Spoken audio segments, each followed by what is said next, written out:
तो देखिए दोस्तों, जीव विज्ञान का वर्गीकरण दो पार्ट में है, जैसे जंतु विज्ञान और वनस्पति विज्ञान। जंतु विज्ञान जंतुओं का अध्ययन, जनक कौन है इनके? अरस्तु। और वनस्पति विज्ञान में हम पेड़ पौधों का अध्ययन करते हैं और इसके जनक कौन है? थियोफ्रेटस।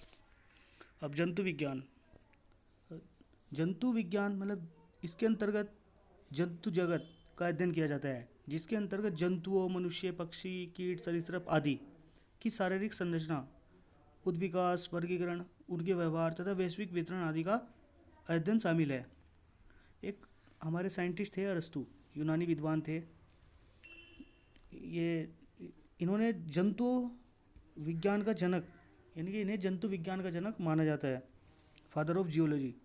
तो अरस्तु ने जीव विज्ञान पर विभिन्न पुस्तकें लिखी, जिनमें जंतु इतिहास यानी कि हिस्टोरिया एनिमिलियम अत्यंत महत्वपूर्ण है। इसमें लगभग 500 जंतुओं की शारीरिक संरचना, विशेषता, जनन एवं अन्य क्रियाओं का वर्णन किया गया है। तो ये क्वेश्चन जनरली बन जाता है कि अरस्तु ने जीव विज्ञान पर कौन सी पुस्तक लिखी है, जो बहुत इंपॉर्टेंट है। तो उनमें जंतु इतिहास यानी कि हिस्टोरिया एनिमिलिया एक महत्वपूर्ण पुस्तक है। तो आइए वनस्पति विज्ञान के बारे में देखते हैं। वनस्पति विज्ञान के अंतर्गत वनस्पतियों के उद्भव, विकास, अकारिकी प्रजनन व उनके वातावरणीय अनुकूल एवं भौगोलिक वितरण आदि का अध्ययन किया जाता है। अरस्तु के शिष्य थियोफ्रेटस, जो अरस्तु के शिष्य थे थियोफ्रेटस 371 टू 287 ईसा पूर्व, ने अपनी पुस्तकों यानी कि Historia plantarum on the causes of plants में वनस्पतियों को उनके आकार, स्थानिकता, प्रजनन के प्रकार एवं व्यवहारिक उपयोग के आधार पर विभिन्न वर्गों में वर्गीकृत किया है। तो देखिए दोस्तों, जीव विज्ञान की कुछ विभिन्न शाखाओं के जनक देखते हैं हम जीव विज्ञान की। जैसे जीव विज्ञान के जनक कौन है? अरस्तु। जंतु विज्ञान के भी अरस्तु। वनस्पति विज्ञान के थियोफ्रेटस। सूक्ष्म जीव विज्ञान के लुईस पास्चर। जीवाणु विज्ञान के रॉबर्ट कोच। प्रतिरक्षा विज्ञान के एडवर्ड जेनर। और रुधिर परिसंचरण के विलियम हार्वे। कोशिका विज्ञान रॉबर्ट हुक। उत्परिवर्तन हुगियो ड्यूब्रिज। कवक विज्ञान एमिली डिवरी। पादप शरीर क्रिया विज्ञान स्टीफन हेल्स। आधुनिक वनस्पति विज्ञान कैरोलस लीनियस। ये इंपॉर्टेंट है, आधुनिक वनस्पति विज्ञान के जो जनक है वो कैरोलस लीनियस। रुधिर वर्ग कार्ल लैंडस्टीनर। वर्गकी तथा वर्गीकरण विज्ञान कैरोलस लीनियस। अंतःस्राव विज्ञान थॉमस अल्वा एडिसन। अनुवांशिकी ग्रेगर जॉन मेंडल। अनुवांशिकी कौन है? Gregor John Mendel. आधुनिक अनुवांशिकी टी.एच. मॉर्गन। भारतीय पुरावस्तु विज्ञान बीरबल साहनी। अनुवांशिक अभियांत्रिकी पालबर्ग। शैवाल विज्ञान विलियम हेनरी हार्वे। भारतीय शैवाल विज्ञान M.O.P.R. अयंगर। भारतीय परिस्थितिकी विज्ञान रामदेव मिश्रा। औषधि विज्ञान हिपोक्रेटस। जीवाश्मिकी लियोनार्डो दा विंची। सूक्ष्मदर्शिकी एंटनी वॉन ल्यूवेनहॉक, यानी माइक्रोस्कोपी ल्यूवेनहॉक और एंटनी। जीन चिकित्सा एंडरसन। ये जीव विज्ञान और उनके जनक थे।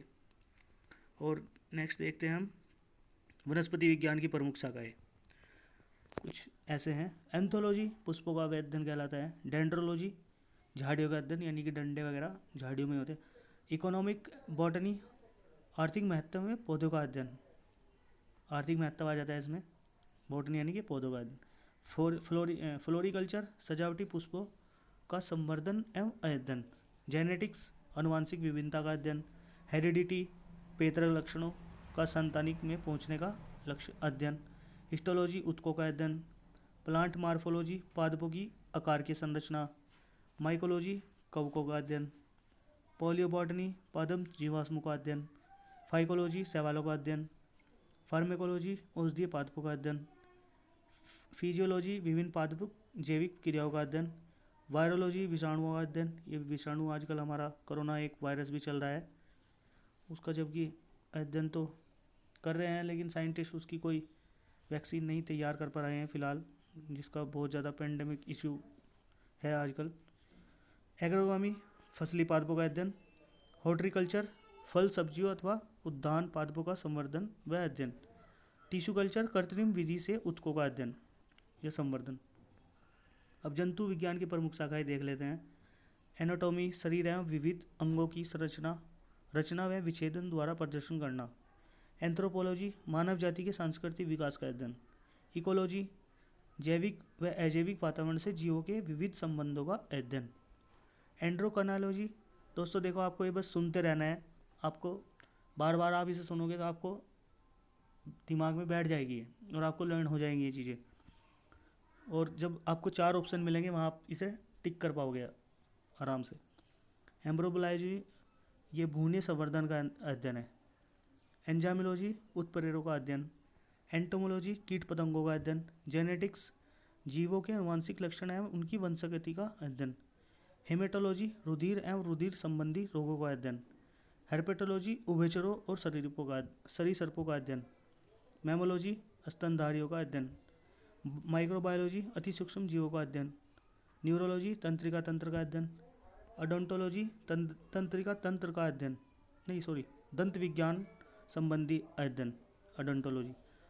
अर्निथोलॉजी पक्षियों का अध्ययन। पैथोलॉजी रोगों की प्रकृति लक्षणों एवं कारणों का अध्ययन। रेडियोलॉजी जीवों पर वर्गीकरण प्रभाव का अध्ययन। टैक्सोनॉमी जीव जातियों के नामकरण एवं वर्गीकरण का अध्ययन। तो चलिए दोस्तों, नेक्स्ट आज इस चैप्टर का समापन करने के लिए हम इसके कुछ इम्पोर्टेंट क्वेश्चन जो इस चैप्टर का निचोड़ है वो डिस्कस करते हैं। तो देखिए दोस्तों, पहला क्वेश्चन क्या है, जीव विज्ञान शब्द का प्रयोग सर्वप्रथम किसने किया?